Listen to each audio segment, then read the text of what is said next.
Bonjour et bienvenue dans une nouvelle vidéo de cybersécurité d'après le blog Cocomelon. Donc là, on va faire une analyse de logiciels qui sont malveillants ou pas à partir de l'API Virus Total version 3 en créant notre propre script Python. Donc bonjour passionnés de cybersécurité et de hackers blancs. Donc cet article est le résultat des recherches sur le fonctionnement de l'API Virus Total. Donc, à propos de l'API Virus Total, vous avez probablement utilisé plus d'une fois les services de Virus Total. Donc, on a déjà utilisé plusieurs fois pour voir le résultat des binaires qui contient des fonctions malveillantes pour tester vos propres développements. Alors, ce service dispose d'une API gratuite. Après avoir enregistré votre compte, vous pouvez obtenir une clé API. Et il existe une limitation qui n'est pas critique à des fins de recherche à 4 requêtes par minute. Donc, pour avoir l'API gratuite, il faut s'inscrire et aller dans API Key pour utiliser celle-ci. Donc vous pouvez aussi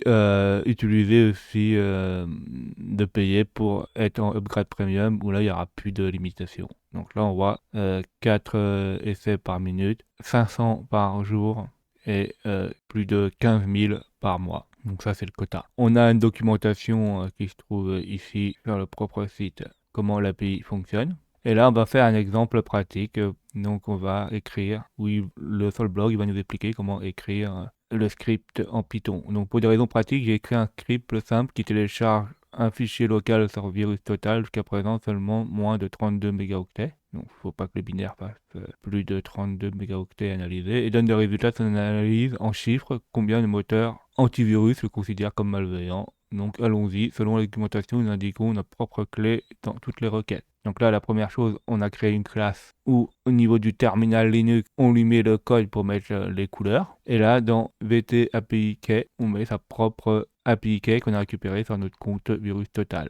Et dans la classe VTScan, donc la définition de lui-même, là, on met l'API Key sera copié dedans avec l'user agent et le fait par quel protocole on va envoyer notre binaire. Alors on voit que c'est du header, hein, il utilise comme un genre de HTML header, une requête. En fait c'est une requête qui est envoyée. Là on peut voir la même chose qu'il y a ici chez moi.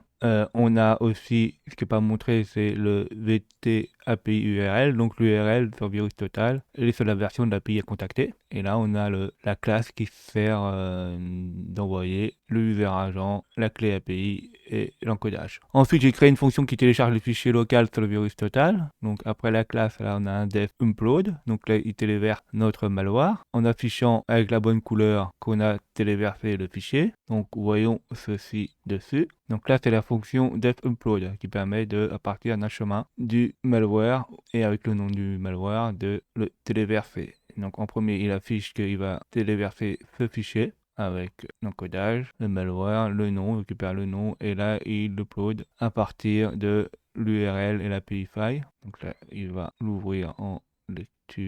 Là, il dit qu'il l'a upload, il n'y a pas de problème. Il vérifie s'il n'y a pas des codes d'erreur. Donc, si on a un code si on a un code de 100, ça veut dire que tout s'est bien passé. Et il récupère les données et il nous dit que ça a été un succès et que ça affiche que c'est bon. Sinon, il y a un code d'erreur qui nous dit que ça s'est mal passé. Et il termine le programme. Ensuite, il y a une fonction qui crée et obtient une information sur le résultat de l'analyse, donc la fonction def-analyse, qui est une grosse partie du corps principal du programme. Donc, qu'est-ce qu'il va faire? Donc là, on est sur l'analyse.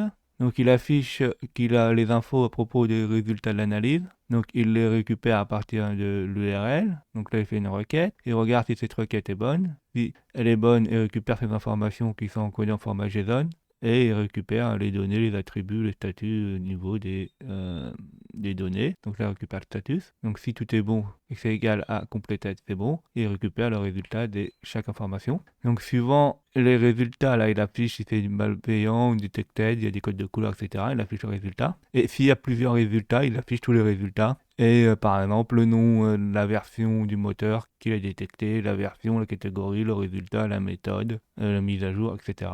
Et il affiche à la fin si tout est fonctionné, que l'analyse a été OK et c'est bon. Sinon, il affiche que c'est mis en file d'attente, etc.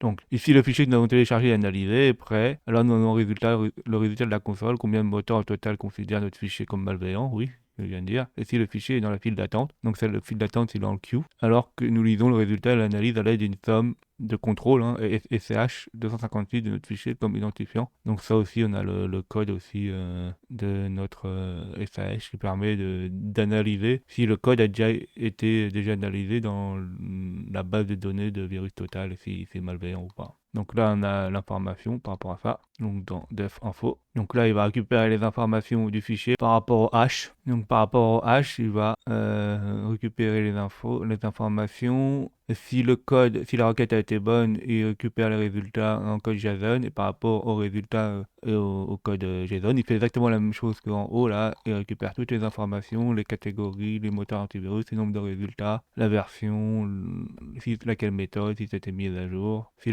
l'analyse a été un succès, ou il met en couleur bleue si l'analyse a échoué. Là, il peut dire aussi que s'il n'a pas le code de 200 là, qu'il a échoué, il n'a pas réussi à avoir d'informations. Et il affiche quel statut de code on a eu au niveau de la requête, l'échec. Par rapport à ça, on peut savoir par exemple si c'est injoignable ou s'il y a des erreurs de gateway, etc. On peut avoir d'autres problèmes qu'on peut comprendre. Ainsi là, on a le code complet. Et au niveau du code complet, là, il faut prendre le mien parce que le sien, il a un petit problème. C'est que au niveau du fichier, la lecture du fichier, il y a eu une petite erreur et ça fait que ça fonctionne pas. Donc, soit vous récupérez sur GitHub, soit ici, là, la ligne 85, dans la ligne 85, là, il avait mis fread, et là, faut pas mettre fread, il faut mettre malware path pour que ça fonctionne. Puis on revoit son code là, on voit qu'il y a une erreur qui est ici. Là, c'est pas fread, c'est pas f.read, c'est bien malware underscore path qui est ici. Donc là, il dit je ne peux pas raconter la documentation, c'est une bonne idée, puisque tout est bien écrit. Bah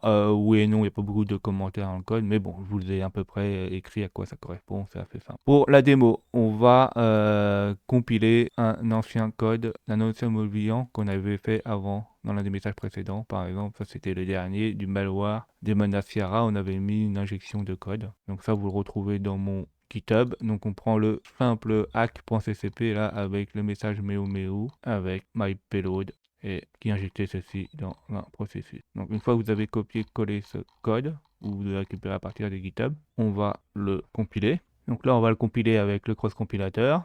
Donc normalement là on va avoir un fichier exécutable qui s'appelle hack.exe. Donc là on a bien hack.exe qui est là. Et avant d'exécuter comme il fait la Python vscan mal hack là, donc c'est peut-être Python, pas Python 3, il faut bien récupérer la clé. Donc comme la clé c'est quelque chose de personnel, je ne veux pas vous montrer la mienne, vous mettez la vôtre. Donc une fois qu'on a mis la clé, on exécute Python. Alors chez moi par défaut c'est Python normal, scan mal, et normalement on devrait avoir l'analyse qui fonctionne. Donc là il arrive. Là, il a réussi à upload le fichier, mais le problème, c'est qu'il est en queue.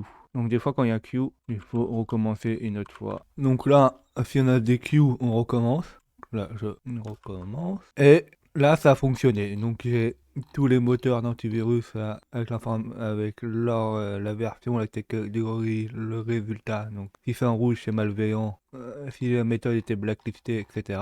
Et si on a en faux, là, si on va en haut plutôt, on a le nom de moteurs, donc 26 malicieuses, et il y en a 46 qui ne l'ont pas détecté. Donc si on veut avoir le total de moteurs, on peut additionner. Par exemple, ici, ça fait 72 moteurs. Donc là, comme on peut contacter, tout fonctionne parfaitement. Je peux faire exactement la même chose à partir du site internet. Donc on va voir ce que ça donne. Donc je choisis le fichier que je choisis le fichier malveillant qu'on a compilé et on va regarder le résultat. Et là on voit qu'on a exactement le même résultat, 26 sur 72 et les noms des moteurs qui l'ont détecté. Alors ça présente plusieurs avantages.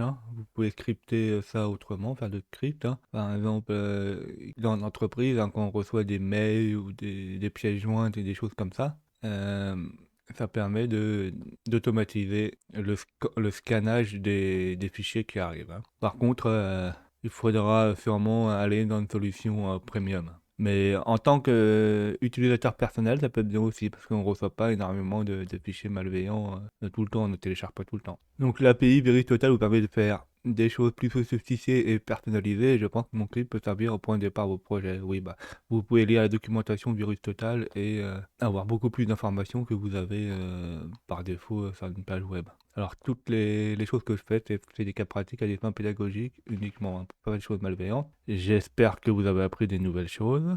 N'oubliez pas de mettre des pouces bleus, de vous abonner, de mettre des commentaires pour avoir des retours et de cliquer sur la cloche pour être au courant des nouvelles vidéos qui sortent.